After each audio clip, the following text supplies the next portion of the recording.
All right. Good afternoon, everyone. Officially, good afternoon. I wanted to go ahead and get started to be respectful of your time. My name is Jennifer Salzberg, and I'm going to be taking you through this journey today. So I wanted to welcome you all to your first lecture with Psychology of Play. As you guys have probably already went through the platform and have noticed that this month, our go-to training sessions are not mandatory to attend. You do not receive a grade for them, so it's almost where you can come if you have the time. We really appreciate when you guys do because it's more fun for us. We record all of our sessions, as you guys can see with the red dot on your control panel right now. So you can listen to this whenever you have time. We know you guys are very busy, and we don't want to make you guys have to be penalized if you guys can't attend. But again, we really enjoy it when you guys do because it's honestly what we look forward to every week. And I keep saying we because I am actually the instructor for sections 5, 17, and 29. So big hello to my students, but a big hello to everybody else. The reason why I say we is because we have a few sections that are pulled into this go-to training session, and you're going to hear from all of us this month. Each week you're going to hear from a different instructor that's pulled into this go-to trainings group. The reason being is, again, we love doing this. We love teaching our go-to training sessions because it gives us a chance to interact with everybody instead of just always being behind the computer and communicating with you through messages, through text, things like that. So honestly, we really love to engage in the topic, and we've all chosen specific weeks that we are more passionate about. This week, I chose this week because I love to get everybody excited about this topic, excited about our class, and more importantly, I'm going to talk to you guys about this in a second, is I want to kind of walk you through our class, so then I want to set you guys up for success. So we're going to go through the platform, we're going to go through assignments, and honestly, that's what I love to do. So, because I want everybody to be successful, and there's no guesswork in that. But anyway, next week, for those of you that have Mr. Brandon Vieira, you're going to hear from him. Week 3, for those of you who have, who's week 3? Miss Jessica Xavier, you're going to hear from her, and also again in week 4, I believe Miss Lake, we have students from Miss Lake's class in here as well, and we decided that we're just going to go ahead and again, team teach, because that's what we love to do. So each week we're going to talk about topics that we all love to talk about a lot, and as you guys probably know, when you get to talk about something that you're super passionate about, it comes across well. So this is what we love to do, and again, thank you guys for coming. There's 31 of you guys in here, and again, we really love it when you guys come in here. We try to make it fun. We try to make it engaging. Feel free to ask questions. Go ahead and do it in the chat box. At the end of every session, we also do, we're here for you. So if you have questions about assignments, questions about our class, I'm here real time to answer any questions for you. Okay? So let's go ahead and get started. And I'm going to show you guys the game plan for today. Again, this is what we're going to do. So basically for the first hour, we are going to do, I'm going to talk to you a little bit about play, why this class came to be, why you're taking this course. Then we're going to go over the course itself and all of our expectations, all of the activities that you have seen on your platform, and your assignments. I know as you guys have seen, this class is very different from your other class, and it's going to be the same thing going forward. Every class is going to be different. We're going to have different deadlines. Some things you're going to find that are a little similar, like usually deadlines majority of the time, but assignment-wise and everybody's expectations per class is going to be different. So I want you guys to keep that in mind as you keep going through all of your classes every month. It's very fast-paced, so sometimes you get into one habit and then all of a sudden you have to start a new class, and that professor has different expectations. So that's kind of why I want to go over that with you all today and start you guys off on the right foot. Then for the second hour, we're going to go ahead and dive into some concepts. I'm going to touch on this because basically this is the content that you guys are going to be talking about in your discussion boards. So then again, you guys will be set up for success and you know exactly what we are looking for. Okay? All right, so let's go ahead and kind of get started. Again, feel free to ask any questions in the chat box.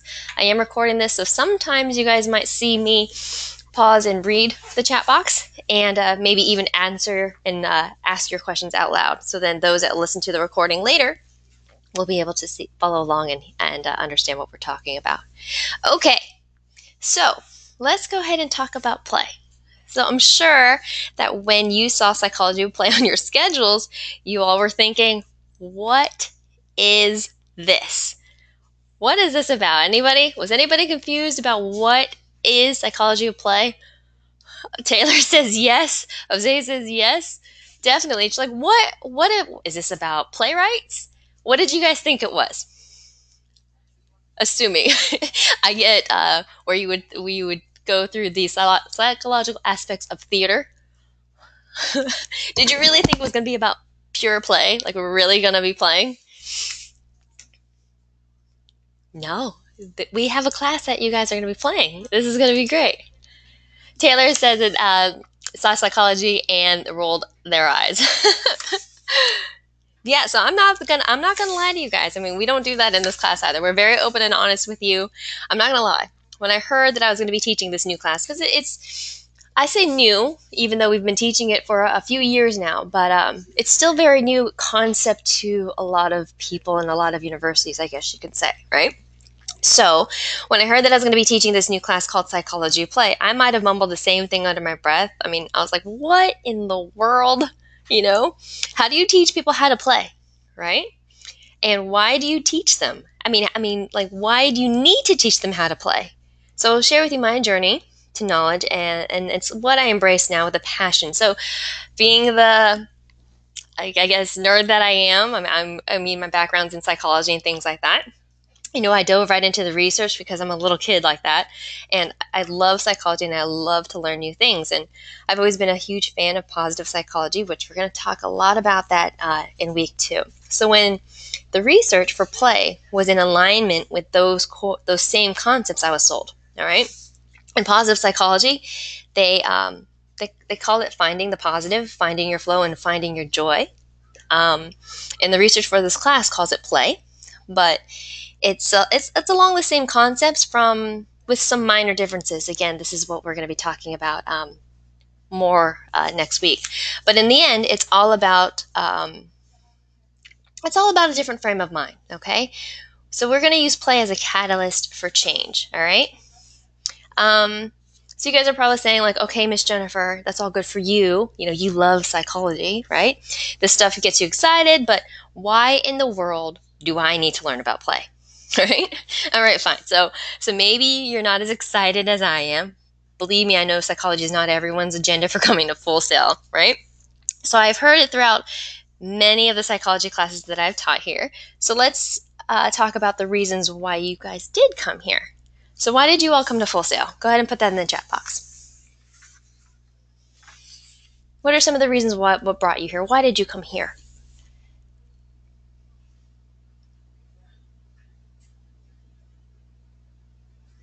Anybody? To be the best audio engineer. Thank you, Cleveland. To get my degree in game design because I love structure. Game design, says Christopher. A lot of game design. To write movies, audio production. Excellent. Game design, music production. To learn a skill that you enjoy. A lot of music production, audio production, and game design. Media communications and film. Excellent. So, okay. So I see tons of different reasons that you guys are all here. So sometimes we all get so hung up on I already know that I'm not going to like this, and I want to get to the reason why I came here, right? That we can't see, the forest through trees. So let's talk about why this class may be just useful in your career, okay? So I was reading your responses to why you were all here. I saw a common theme, and you are all here because you're following your creative passion, right? Right there, that tells me that you guys are already players, all right? Your play level may vary, but you're looking for something more than mundane, correct? All right. So, a lot of people might think, but this is college. We're supposed to be serious now. Well, there's truth in that too, all right? And we're going to push you in that area as well throughout this month. So Stuart Brown is not saying that you need to, play every day, all day. That kind of gets in the way of productivity. What he's saying is that indulging in a little bit of play every day will help your creativity and innovation. All right? So think about the people in your life that are all work and no play. You know? Who wants to work with somebody who's miserable, who hates life, right? Is that the kind of person that you guys thought of? Who wants to work with someone who's miserable, who hates life, who's negative all the time, right? When someone is so negative, it kind of gives them that tunnel vision, right? They can't see new and exciting ideas. They hate changes because it means more work, right? People who have joy or play, as we call it in this class, in their lives, they see things completely different, okay? We want you to be able to see things in a different light. So, Full Sail said, we want our students to be these amazing problem solvers who think outside of the box, okay? So this is what this class is all about. It's encouraging you to embrace the play side of yourself so then you can do exactly this. And that's what's going to make you different than your competition. That's what's going to make you different in all the fields you guys are going into. It's very competitive out there. And I believe, Full Sail believes, and I believe, because again, I've done the research, I believe this is going to help. All right? Like Jose says, all work and no play makes Jack a dull boy. And again, that's what this class, it's going to be a little, if you're not used to it, playing, it's going to be really hard for you. Or if you play too much, it's going to be dialing it back a little bit. You have to find that balance, and that's exactly what this class is about as well. It's finding that balance to be able to do everything you love, but at the same time, still being creative, still being innovative. And we're going to talk a lot about that this month, okay? All right. So let's talk about this for a moment, okay? I sometimes compare play to oxygen. It's all around us, yet goes mostly unnoticed or unappreciated until it's missing. About the world we live in now. Okay, so about the world you grew up in, right? Did you feel supported in your dreams? Did you feel guilty about being creative in a world that doesn't really support creativity? Any of you? So, how amazing does it feel to be surrounded by like-minded people who love creativity and want you to embrace and nurture this part of yourself, right? And that's what this class is about. You're at a place, you're part of a university where this is what we foster, this is what we love. So, even though I didn't get my degree in a creative art like you guys are, but I love joy, I love seeing the creativity that's coming from you all, and just being surrounded by like-minded individuals. It's amazing what I've seen everybody create because of this, just by being around like-minded individuals. So I hope you guys are excited. So,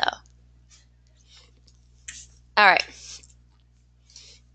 So let me go ahead and dive into a little bit of research, like I said, because we've done it, to try to see what this whole play thing is about, okay?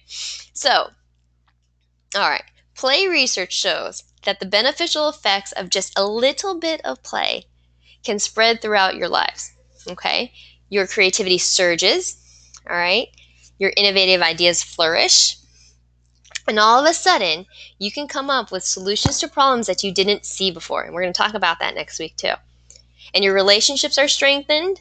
And all these things are keys to being successful in creative industries like you all have chosen. All right? So play is vital to our learning and success.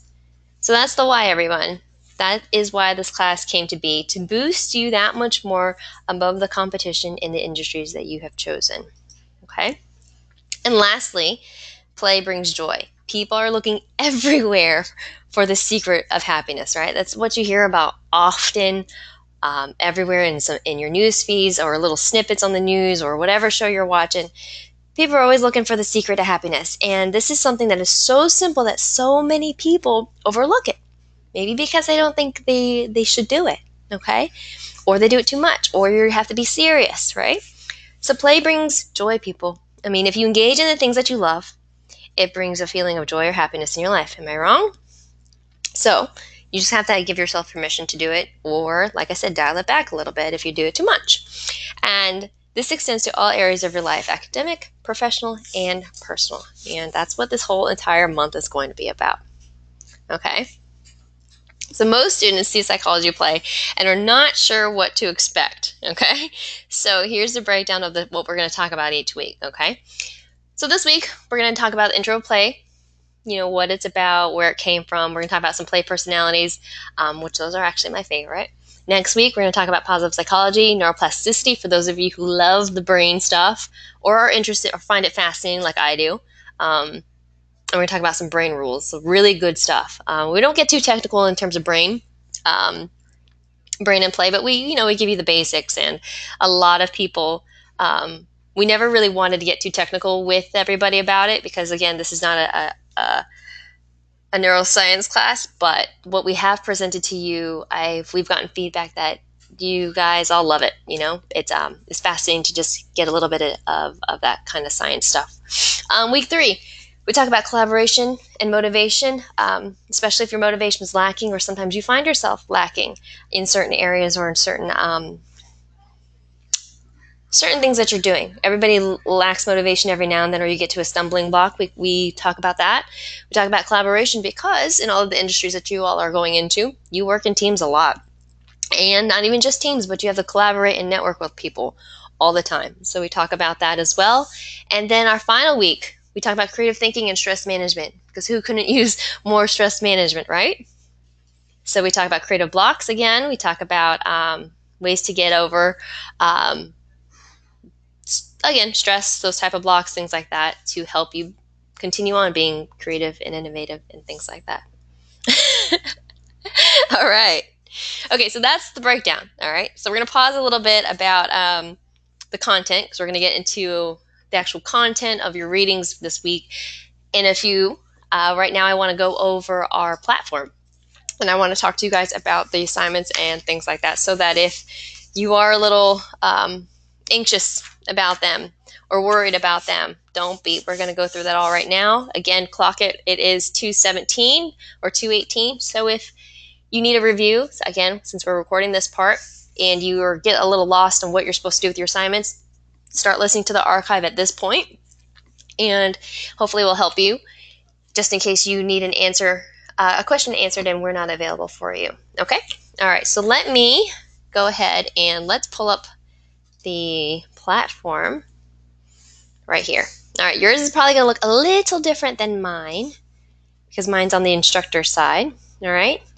But right here, let's start at the beginning. We have a getting started. This is a section right here, and then your week 1 is down here. We're going to go through all of that in a second. Here are the dates that these activities become available. You guys are familiar with that from your previous class. And these are your due dates. As you can see, most of these due dates technically fall on a Sunday. All right? They technically fall on a Sunday. Let me move my control panel over so it's not in my way. But you have to pay attention because some activities are actually due today. All right? It's the first week class. We want to make sure that you guys are participating. So we have your professionalism is due at the end of the week. Make sure you click on that. You guys know what that is. Every class is going to have a professionalism activity. That's the only thing that is pretty much that you really need to complete. Okay? If you don't, it's okay because we're still going to update it throughout the week. But in my classes, I update your professionalism grade at the end of the month. It is worth 10% of your grade. If you go ahead and click on it and read it, it is pretty much 5 points deducted for every activity that you miss. Okay? So that's why I do mine at the end of the month, because I go through it and I find out what you didn't do and I just subtract 5 for each activity.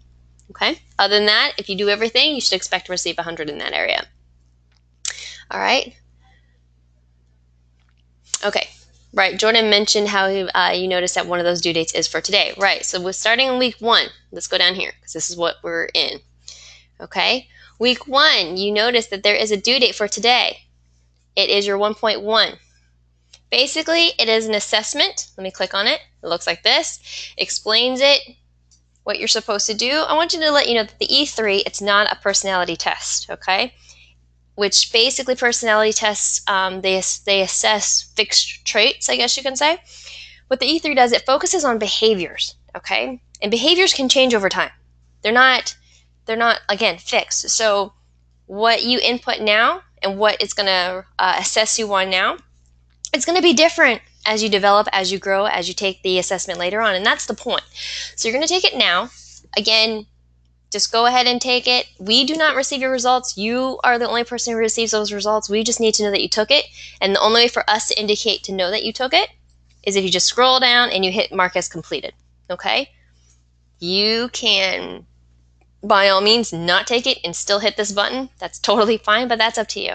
All right, so you're going to take this assessment, and then you're going to take this assessment again in 4 weeks, and you can compare the results if you want to, if you'd like to. But again, it's marked at 1% weighted. Again, just hit the mark complete button, and we don't receive your results at all. Okay, so that's due today.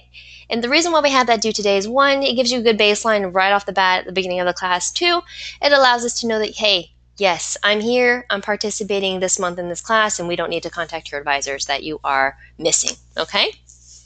So let me go back to your platform.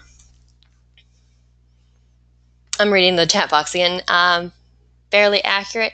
Yeah, again, it's on behaviors. So it's kind of just giving you a snapshot of what you're like right now. And you can use that information to maybe assess, hey, do I want to make some changes? What can I do to make some changes?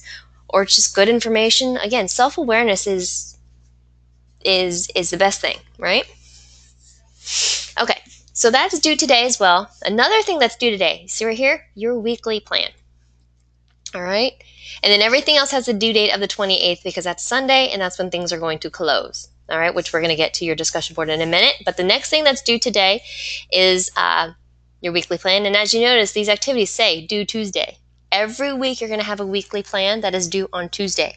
All right, it will open on Sunday or the day before. It's going to open on Sunday, so you can get a head start on planning out your week, because that's the point of it. But it's going to be due on Tuesday. All right. Okay, so let's go to the weekly plan.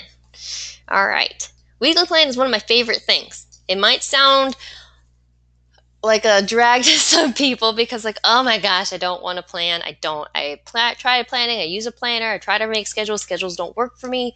What if I do the same thing every day? We get all those questions. But what I want to start off with is this wonderful little information that we provided for you. It's called the Work, Fit, Play. I'm sorry, I always do this wrong. Work, Play, Fit, Push Plan. It's a framework basically that this lady, Amber Ray, she started using, and when we discovered it or came across it, I thought, you know what, this is a good way to kind of get you into thinking about how to balance everything you need to do while playing, which is what we want you to do, while investing in your wellness. It says fit, but if you look at your calendar or the plan that we created for you, it says fit and wellness, which I'm going to talk about in a minute, and then push, which we love push, because you always, at this university, we believe in learning and growing always. So push is an area where you can learn and grow. Okay? So anyway, read this little part here, which I'm going to talk about each one in a second. But every week we provide you with a blank document. Okay? It's a blank template. Let me start it. Where's my blank one? Blank. It is a blank template that looks like this. You are going to fill it out, and then you're going to address the questions at the bottom. All right? Every week, you need to download the new template that's in that activity, because though the planning portion is the same, these questions down here are going to be different. Okay? We're going to be asking you different questions every week. So make sure that you download the template so then you can get the correct questions. Okay? If for whatever reason I've already received some emails that some individuals are having a hard time editing the template, it's in Microsoft Word, so if you're having a difficult time with Microsoft Word, I'm not sure why. I don't know if it's because it's in a docx file. If you need the older version, which is just doc, just email your instructor and we can export that for you to an older version of Microsoft Word. Again, also, if for whatever reason you don't have Microsoft Word and you can only view this, if you want to use whatever program you have to still create this, you can recreate this. Just make sure you have all the components to it. It doesn't have to be orange. It doesn't have to look exactly like this, but again, make sure that you have all these components completed and you're addressing the correct question, okay? Because we don't want it to stop you having, I'll say, technical issues. We don't want that to stop you from completing your work correctly, all right? We're not a stickler for having the right color, the right plan, or whatever. Just as long as you give us the information, we're okay with that, okay? All right, so let me go ahead and let me talk a little bit about the plan. So for work, as you guys saw right here, it outlines the reason why we have 3 in each box. It says, for work, I want you to outline your 3 top priorities each day. We know you have so many things to do, but what is at least 3 things that you want to or have to get done that day? Okay, out of the million things you have to do. Now, if you work all day, this doesn't just mean work. As you notice, this is work and daily priority goals on the plan. Fine, if you want to put work, number 1 could be 9 to 5, 2 could be complete reading 1.2, or whatever the first reading is. I think it's 1.5, 3, do laundry, anything. So any of your work or priorities or daily priority goals, whatever you want your top 3 to be, that you want to make sure you get done that day. And again, you're going to start adjusting your schedule how it fits for you, okay? Play again. Engaging in things that brings you joy. Make time for it. Put it on here, okay? Fit and wellness, okay? Fit and wellness, again, it doesn't have to be physical fitness. We all believe in mental wellness also. So if you're not able to get up and move, do something that's good for your brain. Do something that's good for you, okay? Meditation, reading, Sudoku, things like that, playing chess, or again, just walking a little bit. And again, start where, if you want to start including physical fitness or something active to get you moving, because movement does help the brain, which we'll talk about next week, start at the level you're at. You don't have to just start going to the gym and throwing weights around. Even if it's just a 5-minute walk, okay? That's great. Start off where you are. You don't have to, make unrealistic goals for yourself, okay? All right. And last but not least is push. I love push. Push is an area where you're going to learn and grow. Think of something that you want to do and make that you just haven't been able to make time for, or something that you want to do that is going to push you out of your comfort zone. I don't really like the word push you out of your comfort zone because it sounds really scary to some individuals, but just to challenge you, just challenge yourself. I've seen individuals put where they really want to get better at engaging with people, maybe just smiling or saying hi or talking to strangers or like the cashier or whoever, or going to parties or just being in a place where there's a lot of individuals by yourself and you're just, to network, to make friends. If that's what you push you out of your comfort zone, that's something you really want to do, put it on there. Put it on there even if you only want to do that once a week, okay? What I also like about push is some of us, again, I know you guys are so busy. Sometimes you have those goals in the back of your mind that you have not had any time to do. This is your opportunity to do it. So it's not necessarily pushing yourself out of your comfort zone or challenging yourself, but challenging yourself to get it done. For example, I'm just going off the top of my head right now. I used to scrapbook, or I used to love doing craft, paper craft stuff. I don't do that anymore. I would love it if I got the chance to do it again. If I got to put it on my push, say, you know what, I'm going to make time for that. And it's not necessarily play, but this is just a challenge for me to see if I can do this, And you're going to decide what you want to do. Sometimes what you put in your push area could be considered play, but you have already filled your play categories in, so it's however you want to categorize your things, okay? All right. Again, each week we want you to fill this out. Each week you're going to figure out what's going to be working best for you.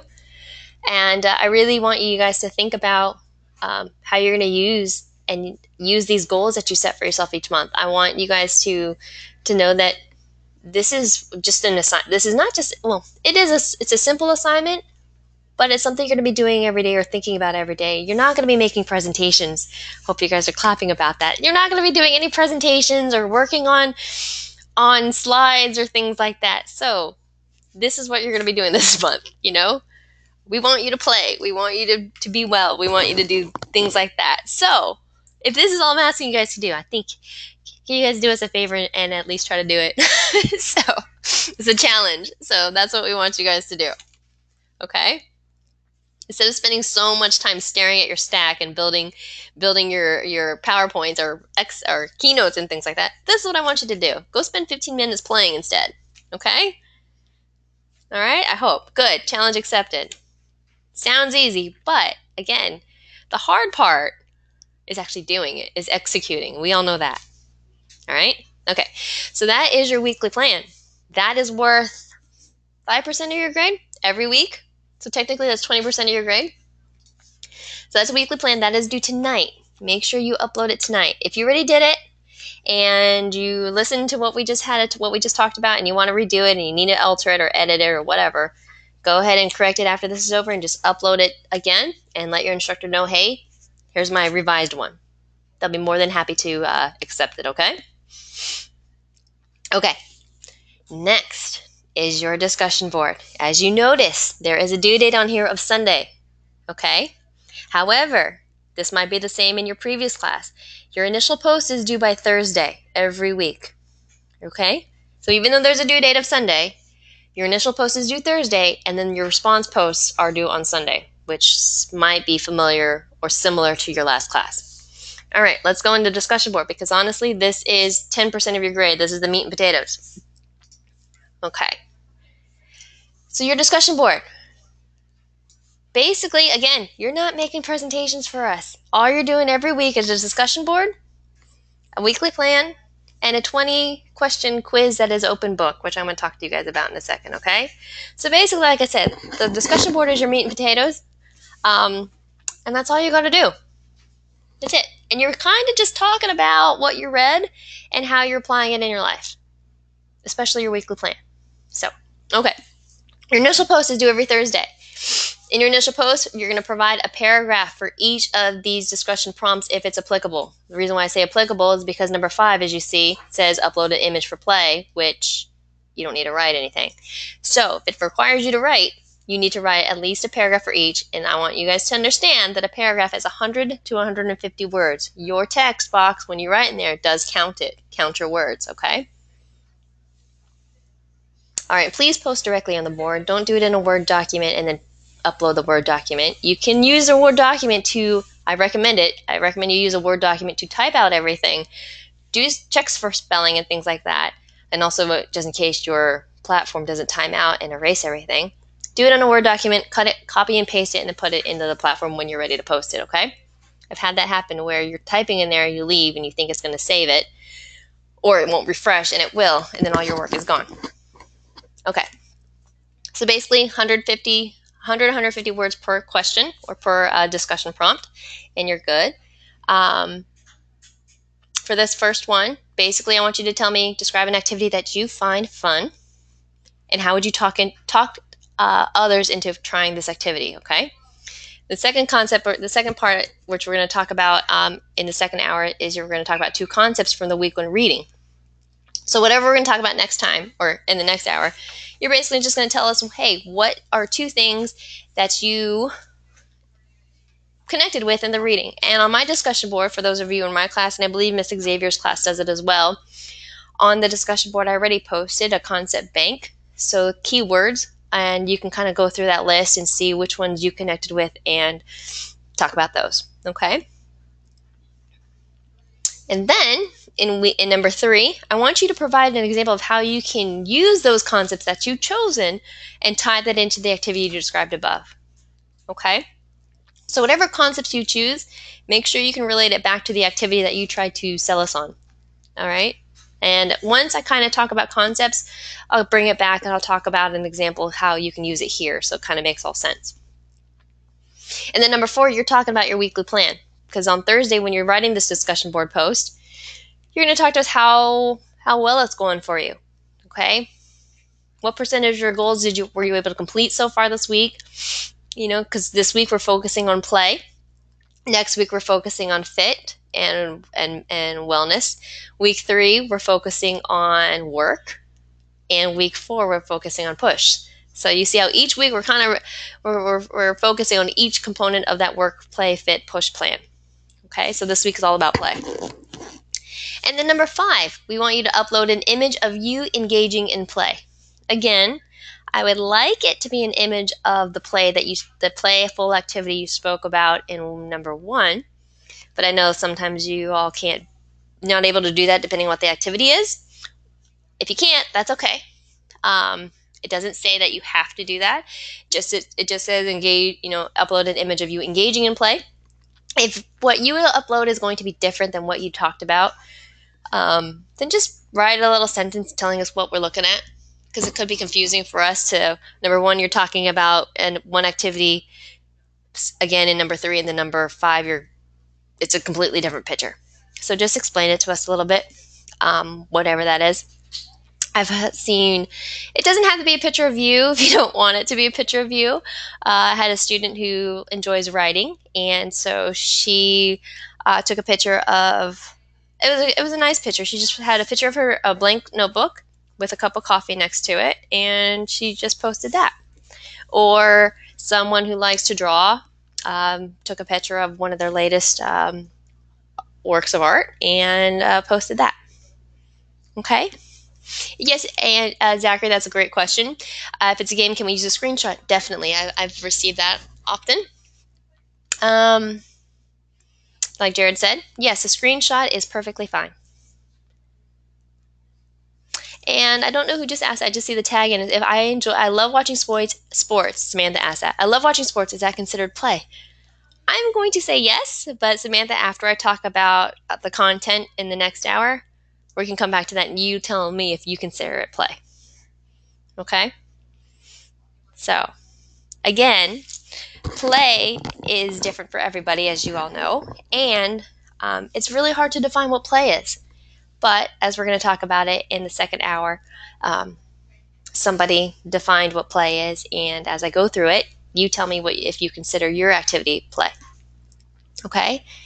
But a quick way to say it is, again, when I spoke earlier about the things that bring you joy, that's what I like to say. I know this class is about play, but I love to say the things that bring you joy. So, an activity that brings you joy, and if this activity brings you joy, I call that play. Though I'm not the person who wrote the book, but that's an easy way to remember it. If it brings you joy, why not? Okay? All right. Are we all good on the discussion part, the initial post? So every Thursday, you're going to be doing something like this, 100, 150 words. Again, this is my big thing. I'm going to keep saying this to you all. You are not creating presentations. You're not spending a lot of work researching and things like that. So all I'm asking you all to do is to write, okay? Write a paragraph.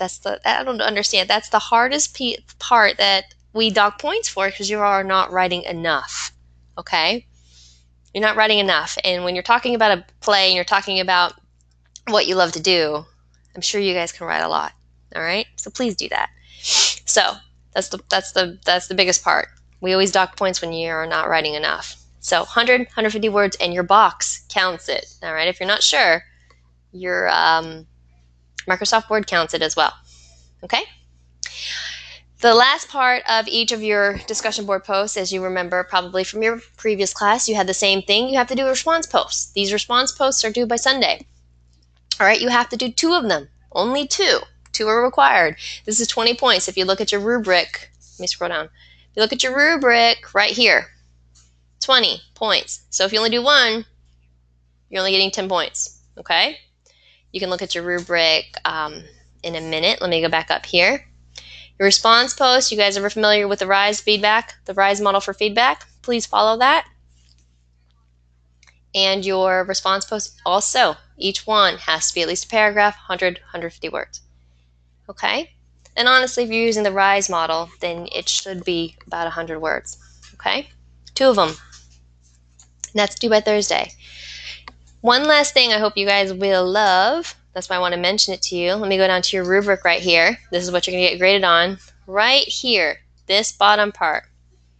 This is a freebie. Well, this is an extra thing for you. If you look at that, it says that if you meet the initial post deadline, which is Thursday. So if you meet it, then you're going to get 10 points. Well, that makes up part of your 100, all right? Now, what happens if you miss? That's basically what that's saying. If you miss the deadline of posting on Thursday, it's minus 10 points per the rubric, okay? That means that you still can post. Please do. Because if you don't post at all, you're going to lose all these points up here. So we understand, again, you guys are very busy. You might not be able to get to your computer or have done the reading or sat down and wrote a thoughtful post by Thursday. That is totally okay. We're gonna get you're gonna get a little reminder that says, hey, you missed the deadline. It's gonna be minus 10 points on your rubric. But you can actually make up those 10 points if you respond to 3 classmates instead of the required 2. Okay? Now, if you only choose to still do 2 and you're late, then you're just going to get a 90. Granted, everything else is awesome. Okay? Now, if you are late and you respond to 3 and everything is awesome, you're still going to get 100. All right? So that gives you a chance to not be stressed out about it. If you can't get it on Thursday, that is totally fine. Either accept the 90 if everything's awesome, or you want to get that 10 points back, you just respond to a 3rd student. Okay? Easy peasy, sounds okay? And again, you guys, that's it. Well, for the most part, that is it. You have your initial plan, your weekly plan, you have your discussion board, and then last but not least, you have your quiz right here. It's due by every Sunday. It says open book, which technically you guys all know we do not have a book. We don't have books here. Your brain teaser is 20 questions, and basically you can have your readings open. All the reading you need to do every week is on the platform already. Reading 1, reading 2. You can have them open in a browser, a separate window, separate tab, whatever you want to call it, and go through all the questions and answer them like that. There should be no reason that you shouldn't get 100 on that quiz. All right? And somebody asked if you responded to 3 anyway.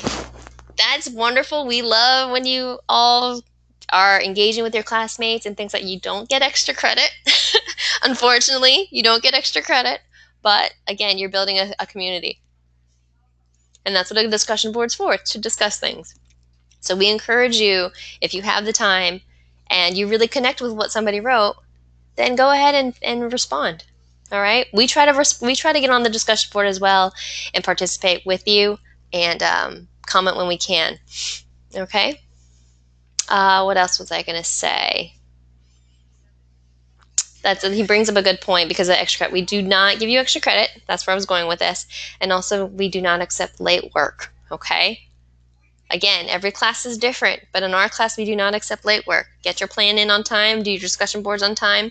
The only reason why we should accept late work is if something unfortunate happened and that requires documentation, that kind of stuff. Okay? So don't pretty much get your stuff in on time. All right, that is your assignments. Before we start into anything else, do you guys have any questions about anything? Jose says the dog ate no homework. It's happened. I have 2 dogs and they'll eat anything. So I also have a little son and he'll tear up anything. So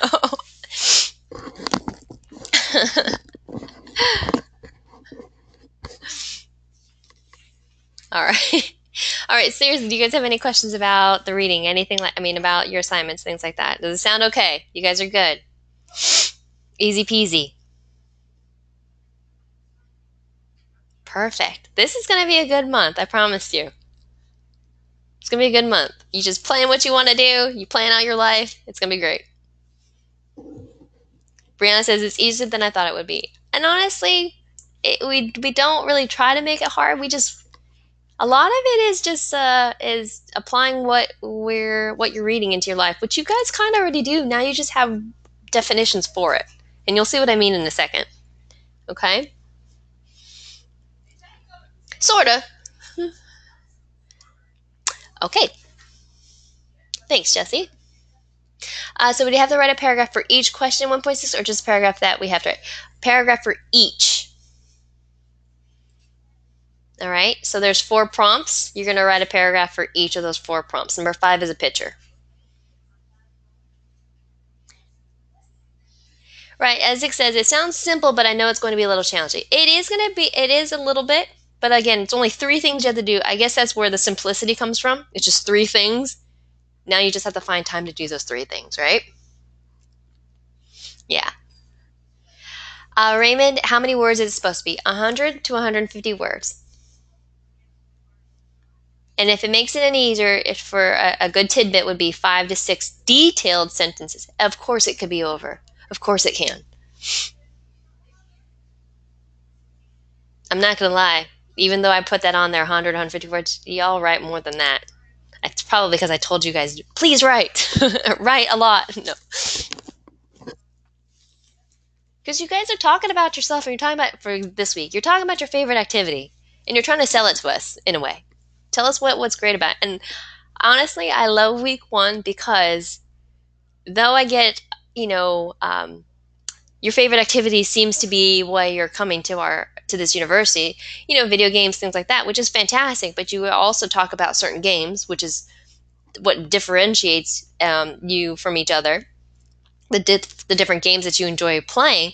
What I also love is that I get to hear things that I didn't even think about. I was like, oh, I need to go do that, or that sounds amazing, or that sounds fun. I want to share with you one last week that I still remember, from last month, that I still remember. Again, it's been a month since she read this, or since I read it. Right, Taylor says 100, 150 is really a lot less than it sounds. Go ahead and Google 150 words. And an example will come up of kind of visual of what it looks like. It's not that bad, you guys. I promise. It sounds worse. It's not that bad.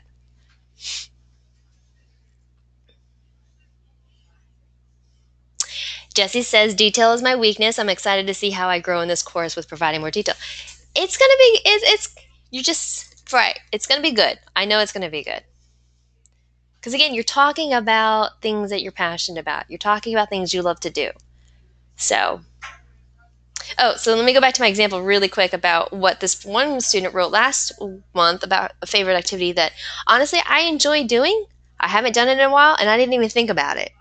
She said that she enjoys walking through bookstores, going through the bookstore and just looking at new books. It's one of her favorite activities to do, and just seeing what's out there.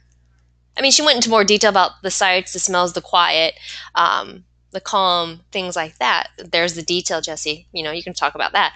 But she really enjoys just going into the bookstore and looking at books. And I was like, I enjoy doing that too. I didn't even think about that. No one wrote about that. So, or you stumble upon a bookstore when you're on vacation. That's what I love doing too. It's when you're exploring different cities and you just stumble into a old bookstore or just a quaint little bookstore. Those are great.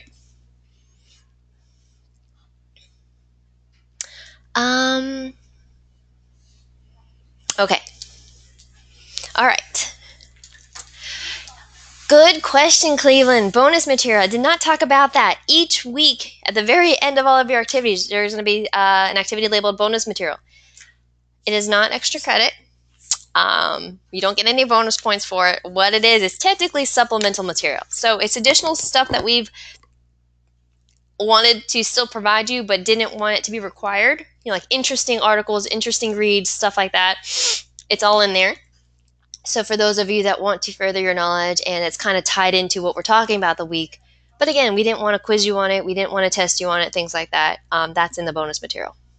A lot of people, I get comments in the feedback section when you guys are in your activities that they enjoy it, or what you took from it, because again, we don't quiz you on it, it's not required. There's some good stuff in that. So if you get a chance to read it, feel free to start dabbling in there, and we'd love to hear if you enjoy it. There's one part, I don't know which week it's in. I think it's next week.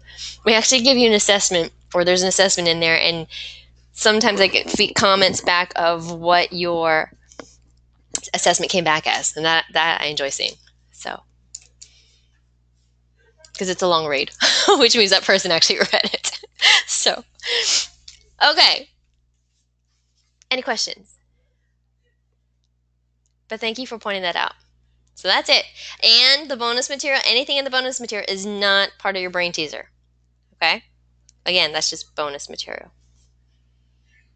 All right, that's our class. Okay. So if we have questions, I'm going to jump right into, what did I do with it? I'm going to jump right into the second part of our lecture. And again, after I kind of go through some of this content, I can relate it back to our assignment, and that might help put it in perspective a little bit. Okay? So again, clock it. It's 2:50, which means that if you want information and you need assistance with the content part of the lecture, when you're writing your discussion boards or things like that, you can just fast forward to this part and listen. Okay? All right, let's get into the serious stuff now. Okay. So this part, we are going to talk about defining play, so you guys understand what play is according to Stuart Brown. And we're going to talk about play personalities, which again, those are my favorite. And again, this is probably where you guys are going to start seeing what activities are considered play. And maybe what you thought was play is not necessarily play anymore, and what you didn't think was play is considered play. And that's the part that I love about this part, this material that we're going to present. Okay. So, Stuart Brown is the founder of the National Institute for Play. There is a National Institute for Play. And he's also the author of the book, Play, How It Shapes the Brain, Opens the Imagination, and Invigorates the Soul. And a lot of the information that I'm going to cover today is from his research and from his book. So, as we go through Stuart Brown's definition of play, I want you all to start thinking about if this information is in alignment with your core beliefs. Okay? All right. So, Stuart Brown says it's actually hard to define play since it's so different for everyone, as you all can attest. But he's actually narrowed it down to 7 qualities that he feels what people who are engaged in true play would experience. All right. So this is how he defined play, is through these 7 qualities. All right. And these 7 qualities can actually be found in your 1.5 reading. All right? Okay. The first one is voluntary. So voluntary is exactly what it says. All right? It's not required or mandatory. You just want to do it, right? You can't make people play, right? You can't make them play. You just want to go out and do it. So I know it's inevitable when that someone throws this in my face pretty much every month, like, Miss Jen, if it's play and it's supposed to be voluntary, because we're kind of making you play. Now, with that being said, I'm going to push you this month again to play, because with some of you, it's uncomfortable, as I mentioned earlier, and it's uncomfortable with this idea, but I'm going to push you out of your comfort zone and encourage you to engage in some new activities, and then maybe that's how you're going to discover play again in the way that you want to do it. So I hope is that you're going to begin to enjoy the idea of play. That's why I'm going to push you a little bit at first. And then you're just going to start doing it yourself. And you're going to begin to implement your own types of play into your life. Okay? All right. The next quality is apparently purposeless. Okay? It's basically done for its own sake. There's no survival value. It's not done for a practical value. It's only done for its own sake, which is why some people think it's a waste of time, right? There's no money, there's no food which comes out of this. So it's really hard for people to grasp that concept. Like, if it's apparently purposeless, that's why a lot of people have a hard time doing it. So, for example, what are some of your guilty pleasures out there? What are something that you enjoy doing, but it's purposeless?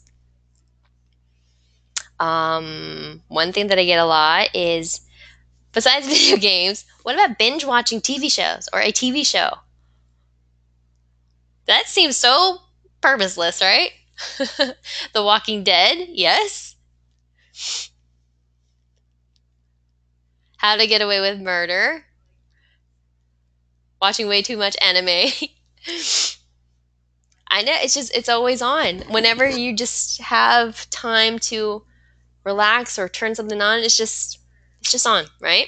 What else? What are some other guilty pleasures? It doesn't have to be TV. It doesn't have to be that. But somebody mentioned video games, videos, texting, Facebook, all that stuff. Yeah. Do you guys consider that play? All these things that you're mentioning? In general, before I go through the other 5 categories or qualities. Well, some people mentioned video games. Some people mentioned watching YouTube videos, watching certain shows. eating. Right, so some, again, there's 5 more. So things are apparently purposeless, but not, do you see what I'm trying to get at? There are things that are apparently purposeless that are not play. So if you add these all together or look at it in the context of play, in terms of activities, you guys are going to discover what is considered play. All right, let's keep moving on then, and then we'll see how this all comes together. All right, next is inherent attraction. Inherent attraction, it's fun, okay? It makes you feel good, okay? It's exciting. So it's a cure for boredom. And if you think about those same guilty pleasures that we talked about, keep bringing you back for more, especially when you're bored, right? So you're just attracted to it. So that's another quality of play. This next one is what we get a lot, or you all can relate to a lot, and that's freedom from time.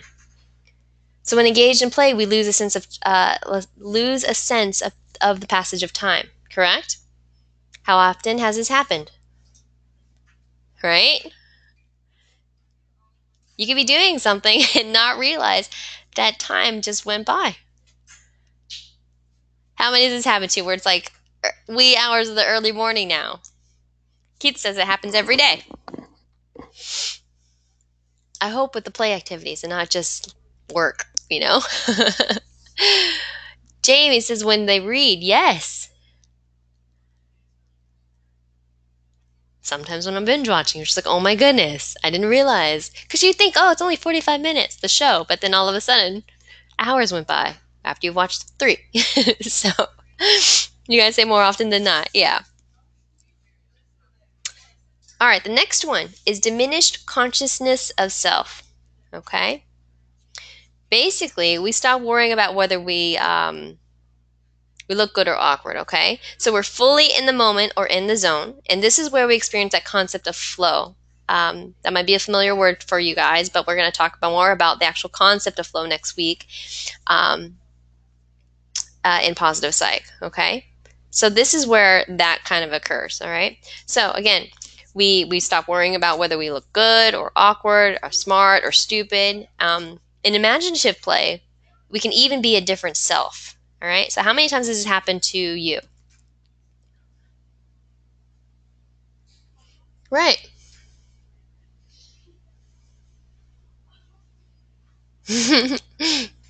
Brian says when he plays games, he'll end up with his tongue hanging out of his mouth. Okay. Every time we perform. Excellent. Yeah. When you doodle. When you role play. Listening to music. Excellent. When you're training. All right, we have 2 more. Okay. Again, you're not worried about how you look. You don't care. You're just doing it. All right, next one is improvisational potential. This is one of my favorites as well. This is how I consider play, all right? So basically, improvisational potential is like we're open to chance and we're not locked into a rigid way of doing things, okay? We include unrelated elements into our play. And since we are doing things out of our normal activities, so to speak, we're open to new behaviors, new thoughts, new strategies, movements, or ways of being. So we see things in a different way and we have fresh insights, all right? For example, anyone ever had a great idea when doing something completely unrelated, all right?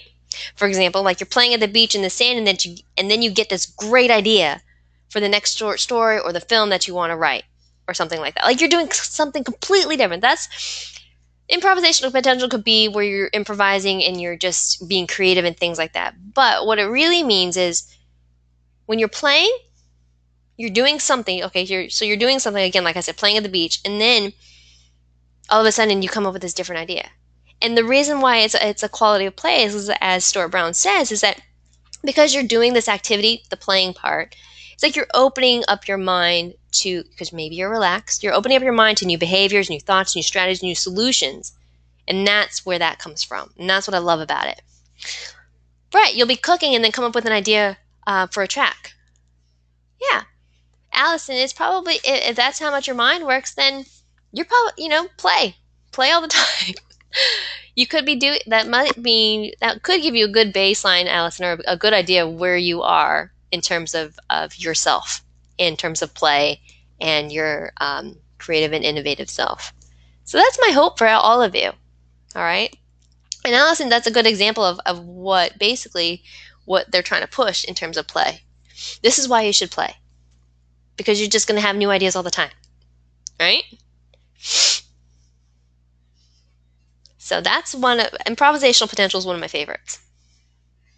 So I could be doing something. I used this example before where I wasn't always a yard work person, but I used this example in the past where I had to lay pavers down, even though it's hard work and I can improvise. There's that word again. That's why people kind of misunderstand what this quality means. So I'm improvising. I'm putting the stones where I want them to be, but then all of a sudden, I just come up with this great idea. Because you're in your zone. That's where I use flow as well. You're in your zone and you just come up with your next best idea. Okay, that's my favorite. That's why I can go off on that one all day. All right, the last one is continuation desire. And this is where we desire to keep doing it, and the pleasure of the experience drives that desire. Okay, so we find ways to keep going. Basically, like if something threatens to stop the fun, we improvise. There's that word again. We improvise new rules or conditions so that the play doesn't have to end. How many times have we done that? When we were kids or even now? All right, we just want to keep going. We want to keep doing this activity. And then when it's over, we want to do it again, right? So that's what that is. All right. So play can be a valuable tool with lots of different circumstances, but the important thing here is that it has much more to do with the attitude, right? And the motivations rather than the specific activity. People get caught up in the actual activity of whatever, again, because play is very hard to define, okay? So it's more about the attitude and the motivation, okay? So this statement can sum it up pretty well, all right? It's all a state of mind more than an act. And just like it says in our reading this week, two people may be doing the very same activity. However, only one may be engaged in actual play. So if one person enjoys painting, then they're more likely to be engaged in true play than someone who is just going through the motions, right? I mean, two people can be painting and one can actually really enjoy it and the other one can just be doing it. So again, the attitude and the motivations all are involved in the journey or the process, okay? So think of the times when you are so focused on the end result of something that it actually stifles your creativity. Has that happened to you before? So Stuart Brown argues that if you focus more on enjoying the process or the journey, then the quality end result or outcome will be automatic. Okay? So Stuart Brown also says that it doesn't have to be all or none. Okay? You can be playing on varying degrees. For instance, children generally engage in pure play or at 100% play. Adults, with all of our responsibilities, might bring a playful attitude or only be engaged in 80% pure play. It would probably be difficult for an adult to be engaged in 100% pure play if they are feeling stressed or at work, but a little bit is better than none, okay? And this is where some of us may have to start. So at 10% play, and just keep increasing until we can feel good about our play and indulge in pure play. And the more we practice play, the easier it's going to get. Again, sometimes we just get so used to the all work, no play thing that we don't have time for that. We don't have time to relax. But again, finding a play activity that fits with your lifestyle and fits with your current circumstances, again, is beneficial, is better than none. Okay, it might not be the exact play that you want to do, but there's still probably another play activity that you can do to have the same benefits that fit within your schedule and your timeline and your life right now, even though you can't just sit there and play video games all day, or like you would want to, or spend an hour playing a video game, because I know how sometimes enthralling that could be. And you just don't have time for that, so you don't even start, right? Okay. Okay. Next is the play personalities, which these, again, I'm going to say it for the third time. These are my favorite because not only are the qualities of play helping define play, these personality types is what I like to identify with because, again, I'm a nerd in terms of assessment and psychology and all that kind of stuff. Okay, so next up we have play personalities, and as we go through these, think about which ones, I say ones, fit your play type. Okay? What is interesting is some students will realize they have been engaging in a type of play that they didn't realize was even play. And one important thing to note is that no one is a single perfect example of a single play personality type. Okay, most of us are a mix of these categories, and at different times and in different situations, people might find themselves playing a role that is different than their dominant type. Okay, and as I go through all these, we can go ahead and put in the chat box. We can put out there like what our dominant type is, and sometimes we find ourselves being a different one in a different situation. I myself have identified I'm a different, apparently from what my coworkers say, I'm a different one when I'm at work, and those same individuals that are my coworkers, I've actually known them for a very long time, for 10 years, and so they have actually been my friends first. So I work with my friends, so it's kind of great. But my friends outside of the professional setting, they would say that I'm a different person, so to speak. So anyway, I'm going to get there, Jordan. Kinesthesia is great. So I know you guys are all guessing right now, but let's go ahead and get started then. I'm going to go ahead and go through each one. Again, start identifying or seeing which ones you connect with the most and in what situations you connect with these. Okay? All right. First up, we have the Joker. So this person finds humor in all of life and loves to make other people laugh, right? As we observe in our class clowns, the practical jokers, who are my jokers out there? They love to lighten the mood, all right? And they also see things in a different perspective, which I love. That's why they make things lighter, I guess you could say. We see it one way, they see it in a different way, and that's how they're able to make us laugh. Excellent. Okay. The kinesthete. Can you guys say that with me? Kinesthete. That's always a hard one to say. All right. This is somebody whose pleasure comes from physical activity, such as athletic games, dancing, exercising, moving, okay? While kinesthetes may play sports, okay, competition isn't their main focus. It's really not. It's basically, it just allows them to, it's a way for them to engage in their favorite activity, which is they love to move, okay? And this might be you, because this is me, most of the time. I need to move in order to think. So I'm not talking about the jittery kind, but just movement, motions. I move my hand a lot. Sometimes I swing around in my chair or I tap my leg. But again, not in that jittery, anxious way. Or I sway, just move side to side a little bit. But again, not in that distracting kind of way. So if you think that's you, I'm very active, or trying to be. I can't sit still. But not in that, I'm going to keep saying, but not in that way. You just always want to be outside, or you just always want to go walk. Just something. Just need to move. That's what I'm going to say. So that's the kinesthete. All right? All right. Next, we have the explorer. Love the explorer. Okay? Because the explorer, they're very curious about the world and loves adventures of exploring it. Okay?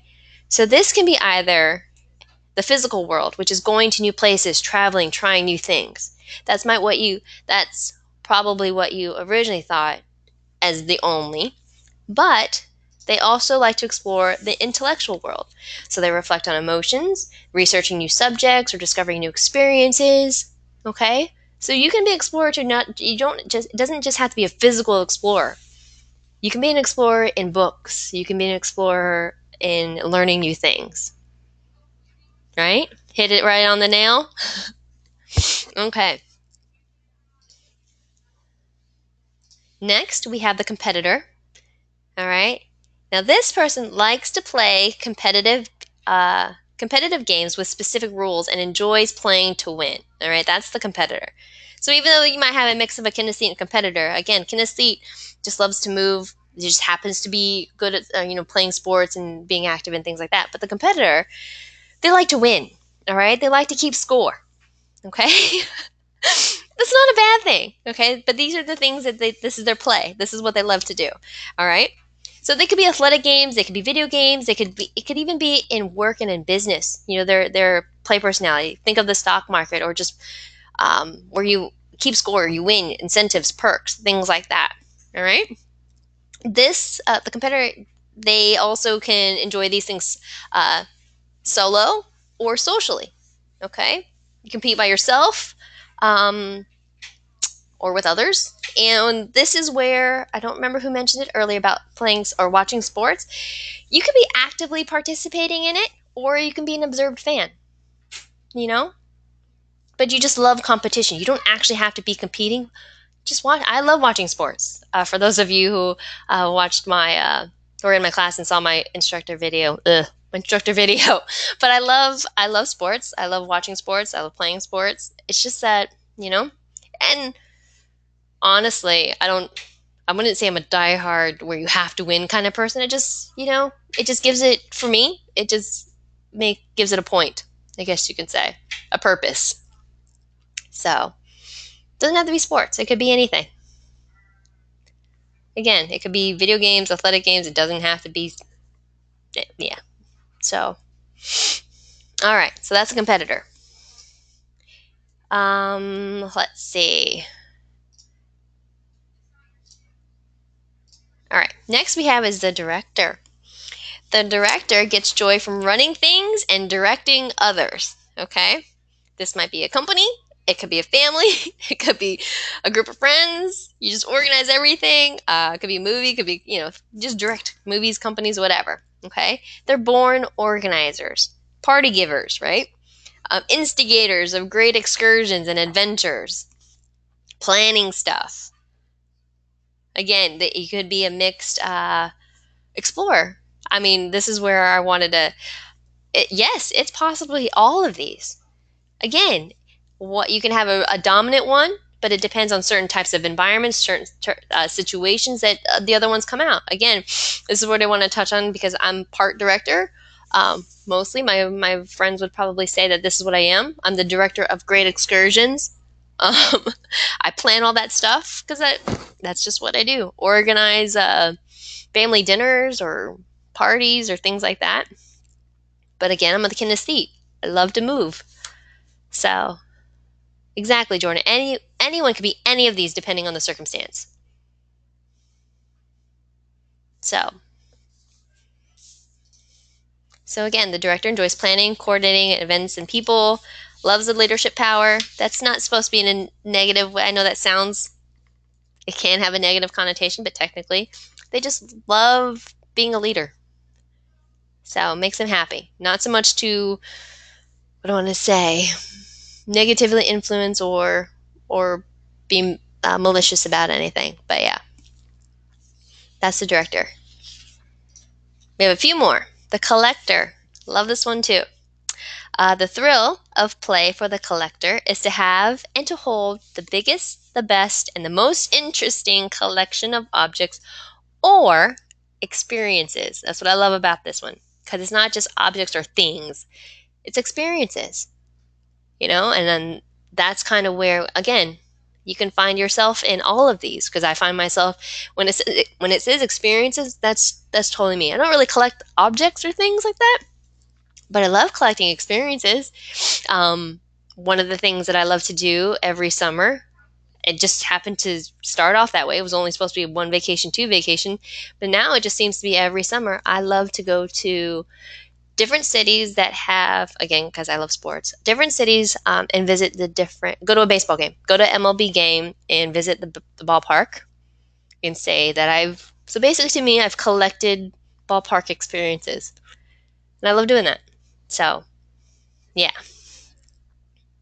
So collectors, they may enjoy collecting as a solitary activity, or they may find it the focus of an intense social connection. This is how you hang out. This is your tribe, the people that you connect with, right? Who have the similar interests as you. So those are the collectors. Next, could be most of you identify with strongly, and this is the artist creator, where joy is found in making things. Painting, woodworking, sculpting, those are some of the obvious, but it also includes furniture making, knitting, sewing, and gardening. They might just love taking, deconstructing things and putting them back together. How many of y'all love doing that? Love taking things apart and putting them back together. So it's not always just creating something brand new.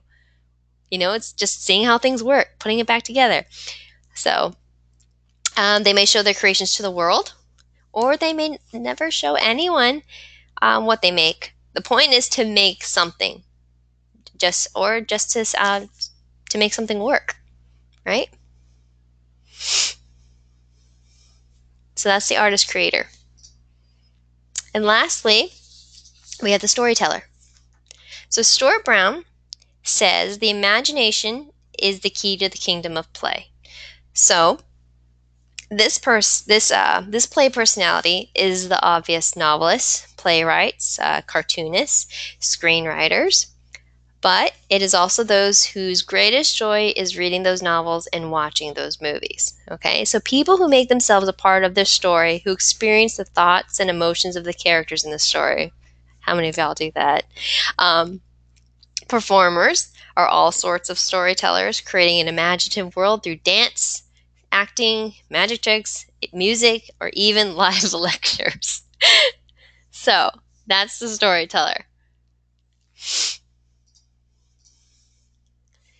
And there you have it.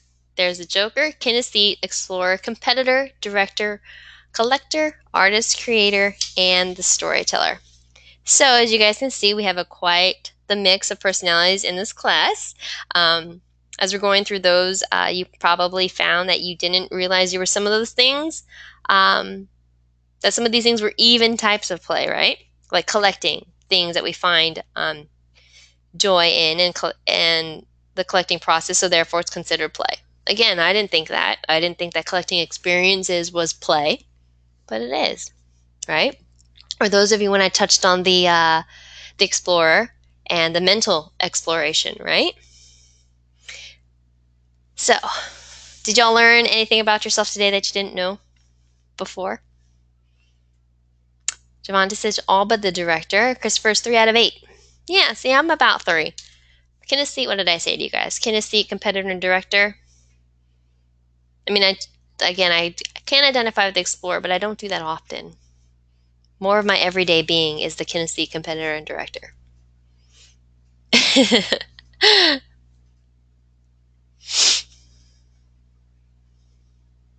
All right, so before I kind of end with our quotes for the day and things like that, this is kind of what I was talking about in terms of the discussion board, where these are concepts, the 7 qualities, and these 8 play personalities. These are some of the concepts that you can talk about this week.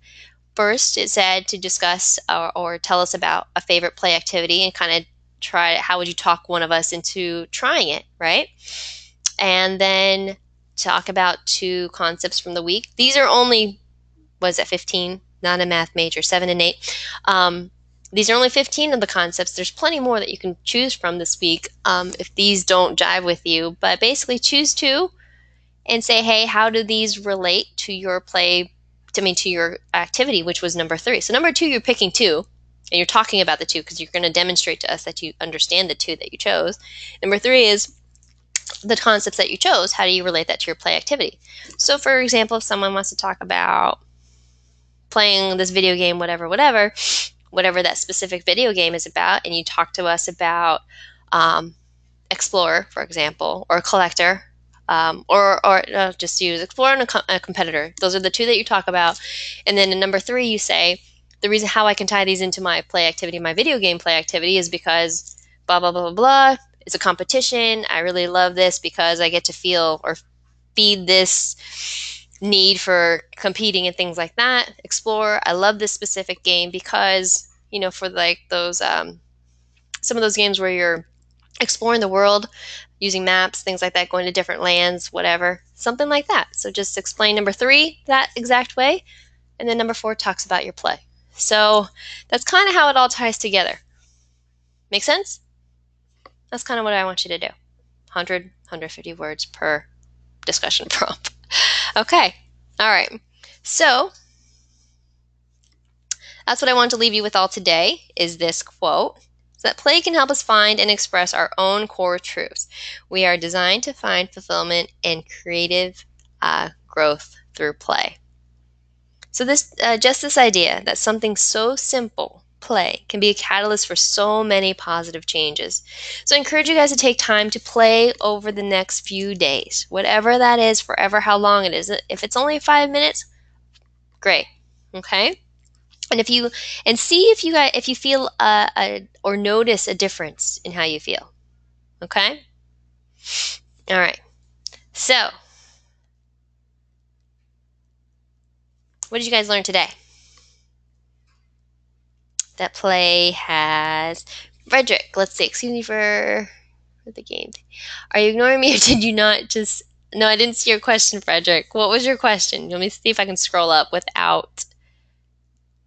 I have a question about 1 through 3 exercise. I tried to. Where is it?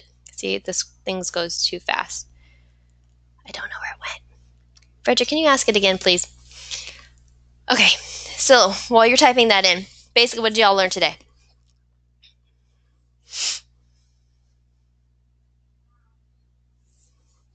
Nothing? I'm kidding. Play has different dimensions for different people. Okay. We'll take one more. Play is anything, really. Exactly, Isaac. And it's that. We have 7 defining qualities. I'm not going to quiz you guys on what you can name yet.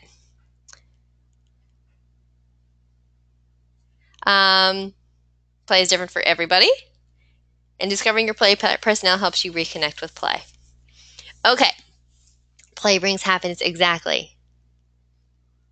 Oh, good question. All right. Frederick asks, since Monday's passed, should we put down things we did that day or leave it blank?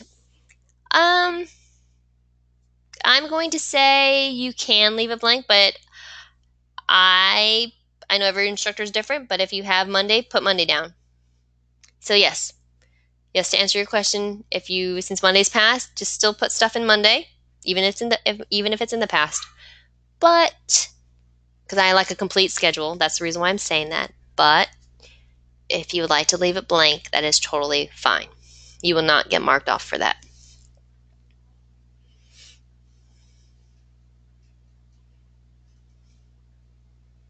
Some of your goals are the same. That's totally fine as well.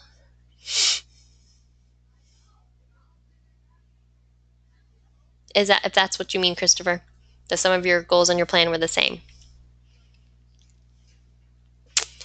I would say for this first week, yes, your goals and things like that can be the same, especially for your work and daily priority goal list. I don't mind them being the same because I understand that your daily goals and priorities could be very much the same, but maybe add a little variety and maybe what number 3 is.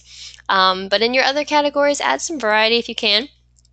Because one, I believe in consistency, and I believe you'll stick to a plan and when you start being consistent with stuff. That's why I don't mind that your goals are the same every week, I guess you can say.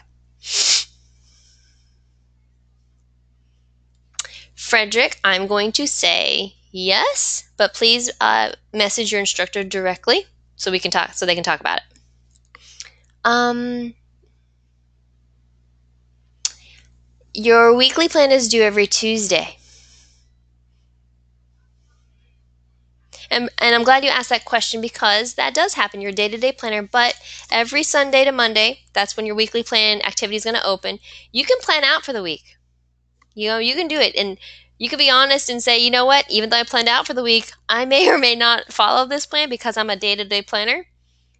But it's just, honestly, it's the act of planning. It's the act of writing down your goals or what you want done is the success in itself. because you get a snapshot of what you plan on doing, and even if you didn't do what you put on there, that's okay.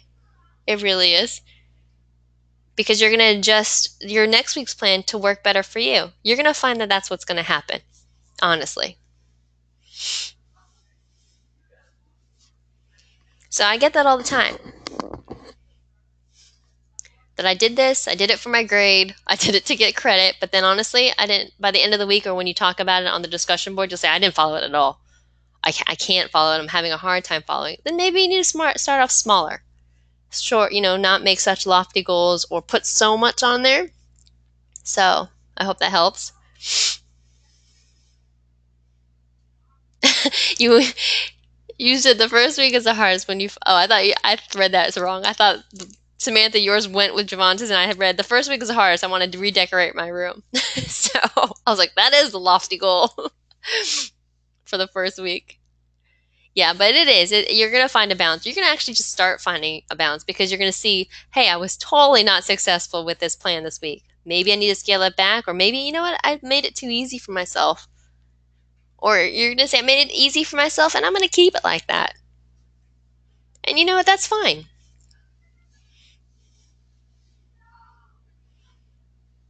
This plan's for you. We want to make it work for you. This class is for you.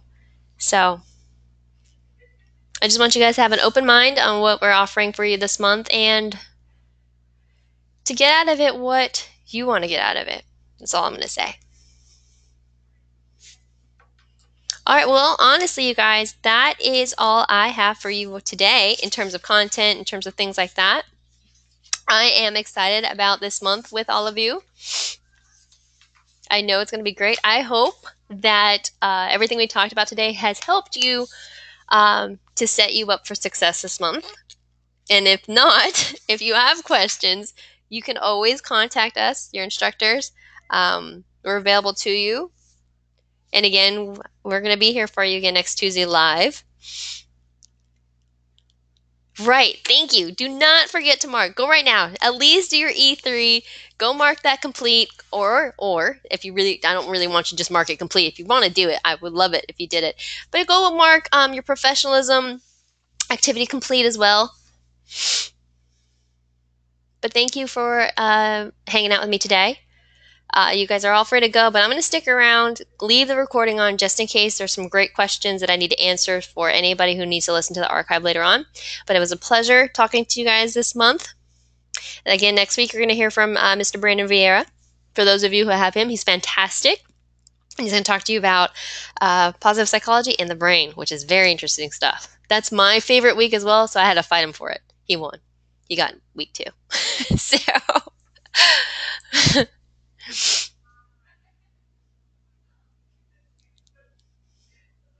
You guys are all very welcome. Thank you for hanging out with me. Okay, so as everyone's filing out and leaving, those of you who are sticking around, if you have any specific questions, feel free to ask it in the chat box.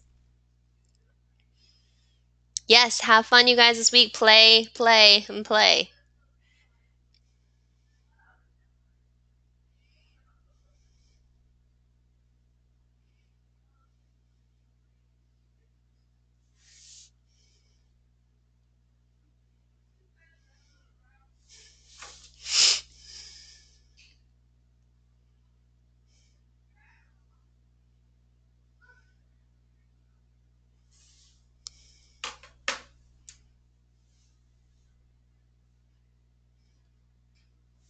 If we're not able to download the weekly plan, we can create one and upload. Yes, Maureen, you definitely can. If you're having trouble with the template that we made you, but you're able to view it at least, or look at the image that I showed you in this archive, you can recreate one that's similar. Just make sure you address the same reflective questions at the bottom.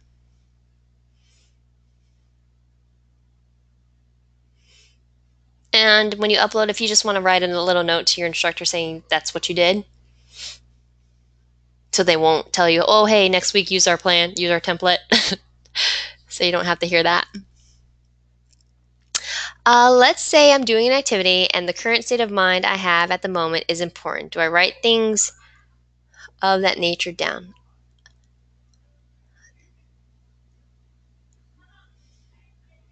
I don't think I understand what you're asking, Daquan.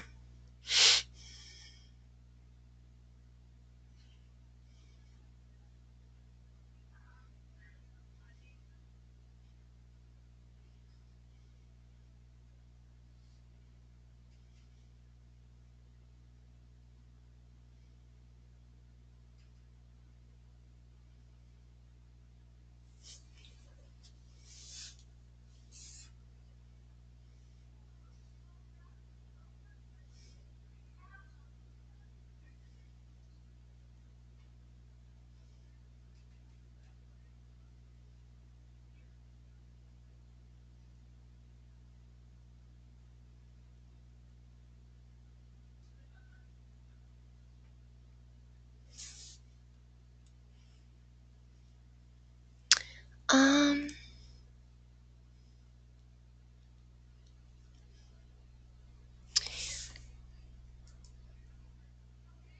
I'm trying to find the exact term. It's just racking my brain right now. But in general, you mean like when maybe, are you talking about when I was talking about a quality of play, like improvisational potential, when you're doing something completely different and then you get the next best idea or an idea comes to you? Is that what you mean in terms of growth? Okay. Yeah.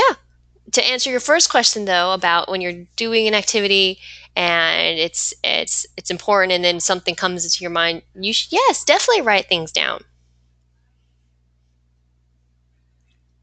Or write it down, or since we're all so into our smartphones or our phones these days, you might not have the ability to write it down right away. Use a voice note, use Evernote, download that app, and put maybe label the notebook as fun ideas or random ideas or whatever, and write it in there.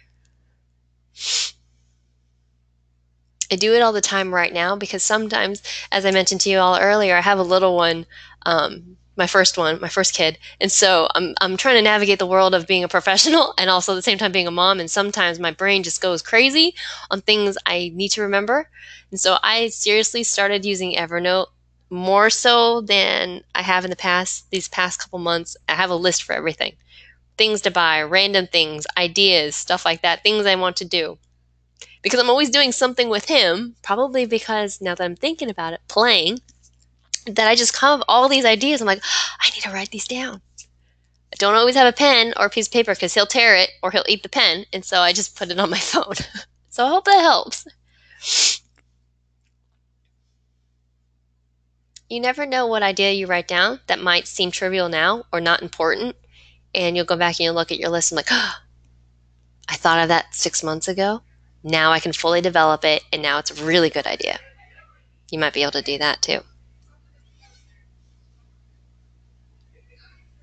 Good. I'm glad. I'm glad I was able to help. All right. There's 11 of you left in here. Does anyone else have any questions? If not, I'm going to sign off, stop the recording, and bid you all a good day.